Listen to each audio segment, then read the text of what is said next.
दोस्तों, जब भी हम फिल्मों, किताबों और कहानियों में ममीज़ का नाम सुनते हैं तो सबसे पहले हमारे मन में एंशिएंट इजिप्ट का नाम होता है, क्योंकि वो दुनिया के सबसे फेमस ममीज़ बनाने वाली सिविलाइजेशन मानी जाती है। इजिप्शियन का ऐसा मानना था कि मौत के बाद इंसान दूसरी दुनिया में जाता है और उस दुनिया में जाने के लिए उनके पिछले शरीर को बचाना काफ़ी ज़रूरी होता है। उनके पिछले शरीर को सही हालत में होना चाहिए, इसलिए वो ममीफिकेशन की प्रोसेस करते थे जिससे उनकी बॉडी प्रिजर्व रहती थी। तो ममीफिकेशन का सीधा मतलब है कि मौत के बाद डेड बॉडी को प्रिजर्व करना। भले ही एंशिएंट इजिप्शियन सबसे फेमस ममी मेकर्स हों, लेकिन वह अकेली सभ्यता नहीं थी जो ममीज़ बनाया करती थी। कुछ और भी सिविलाइजेशन थी, वो भी ममीज़ बनाया करती थी। मैं आपको लेकर चलता हूँ 5000 BC में। इजिप्शियन सिविलाइजेशन से करीब 2000 साल पहले नॉर्थर्न चाइल में रहने वाली चिनक्रो सिविलाइजेशन ने सबसे पहले ममीफिकेशन की प्रोसेस डेवलप की। ये ममीज़ दुनिया की सबसे पुरानी और प्राचीन ममीज़ मानी जाती हैं। यह इजिप्शियन सिविलाइजेशन की ममीज़ से काफ़ी अलग थी। इंसान के मरने के बाद ये लोग डेड बॉडी के पार्ट्स को अलग अलग हिस्सों में काट देते थे और कटे हुए बॉडी पार्ट्स को लकड़ी, प्लांट्स के फाइबर, इन सब की मदद से वापस से जोड़ देते थे। सारे हिस्सों को जोड़ने के बाद यह लोग पूरे शरीर पर काली मिट्टी लगाते थे और फिर बाद में इन ममीज़ को गहने पहनाते थे। और फिर जो ममीज़ बनती थीं वह इंसानी शरीर और एक पुतले का मिक्सचर होती थी। यह लोग ऐसा क्यों करते थे, इसके पीछे का कारण तो हमको नहीं पता, लेकिन रिसर्चर्स का मानना है कि इसका पुनर्जन्म और आफ्टर लाइफ से कोई भी संबंध नहीं है। उनका ऐसा भी कहना है कि इन ममीज़ को यह लोग काफ़ी समय तक अपने घरों में रखते थे और फिर इन ममीज़ को प्रिजर्व करके दफना दिया जाता था।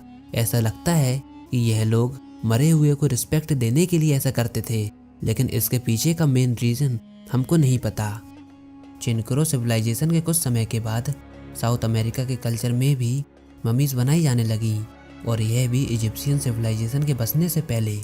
कुछ सभ्यताएं ममीज़ बनाने के लिए नेचुरल यानी कि प्राकृतिक तरीके का इस्तेमाल करती थी, जैसे मरे हुए को बर्फ़ में दफना दिया जाता था।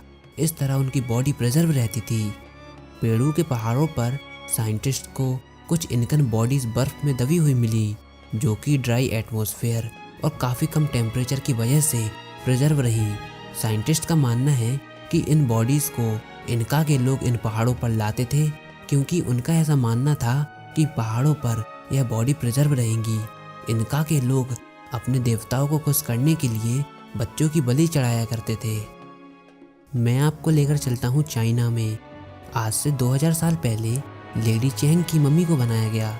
यह मम्मी दुनिया की सबसे प्रिजर्व मम्मी मानी जाती है।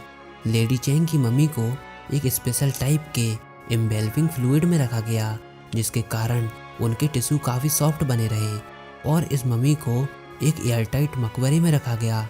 चाइना ने इस मम्मी के बारे में स्टडी डिटेल में नहीं की, इसलिए हमको अभी तक यह नहीं पता कि वह कैसे प्रिजर्व की गई, लेकिन देखने में लगता है कि उस एम्बेल्विंग फ्लूइड में मरकरी के कुछ कंपोनेंट हो सकते हैं। जब भी हम ममीज़ का नाम सुनते हैं तो हम उन डेड बॉडीज़ को इमेजिन करते हैं जो काफ़ी पुराने समय से प्रिजर्व की गई हों, लेकिन आज भी ममीफिकेशन की प्रोसेस की जाती है। 19वीं और 20वीं शताब्दी में लोगों का इजिप्ट की ममीज़ की ओर इंटरेस्ट बढ़ा। काफ़ी लोग इजिप्शियन के बिलीव्स और उनके रिवाजों से काफ़ी हैरान हुए। इसका अंजाम यह हुआ कि कुछ लोगों ने नई तकनीकों के द्वारा ममीज़ बनाई। व्लादिमीर लेनिन और ईवा पेरोन, ये दोनों काफ़ी फेमस मॉडर्न ममीज़ हैं। लेनिन की मौत 1924 में हुई थी। तूतनखामेन के मकबरे की खोज होने के बाद लेनिन की मौत हुई।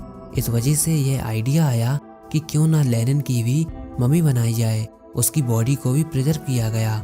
जो केमिकल का इस्तेमाल बॉडी को प्रिजर्व करने के लिए किया गया था वह हमको नहीं पता, क्योंकि यह रसिया का एक सीक्रेट है। लेनिन की तरह ही ईवा पेरोन की बॉडी को प्रिजर्व किया गया, लेकिन ईवा पेरोन की बॉडी को प्रिजर्व करने के लिए एक नए तरीके का इस्तेमाल किया गया। उसको एक नए एम्बेल्विंग फ्लूइड में रखा गया। उसकी बॉडी के सारे फ्लूइड को वैक्स यानी कि मोम से बदल दिया गया। इससे उसकी बॉडी प्रिजर्व रही। 1970 में ईवा पेरोन की मम्मी को देखकर कुछ साइंटिस्ट ने एक नया तरीका निकाला जिसको प्लास्टिनेशन कहते हैं।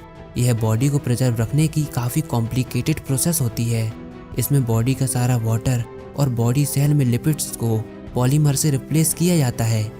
इससे यह होता है कि बॉडी के पास प्लास्टिक की तरह प्रॉपर्टी आ जाती है, बॉडी फ्लेक्सिबल और ड्यूरेबल हो जाती है और सबसे ज़रूरी बात, ये कभी डिकम्पोज नहीं होती।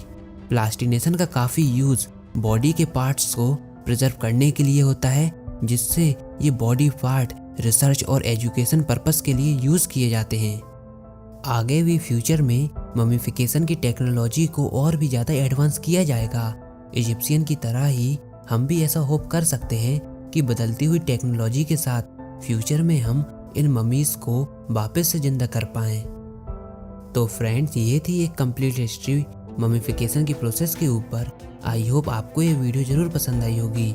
अगर ऐसा है तो इस वीडियो को लाइक कीजिए, अपने सभी दोस्तों के साथ शेयर ज़रूर कीजिए। यह वीडियो आपको कैसी लगी कमेंट बॉक्स में लिखकर ज़रूर बताइए। और अगर आपने हमारा चैनल अभी तक सब्सक्राइब नहीं किया तो इसको सब्सक्राइब कर लीजिए और साथ ही साथ उस बेल आइकन को प्रेस ज़रूर कीजिए, ताकि आगे आने वाली कोई भी वीडियो और अपडेट्स आपसे कभी मिस ना हो पाएँ।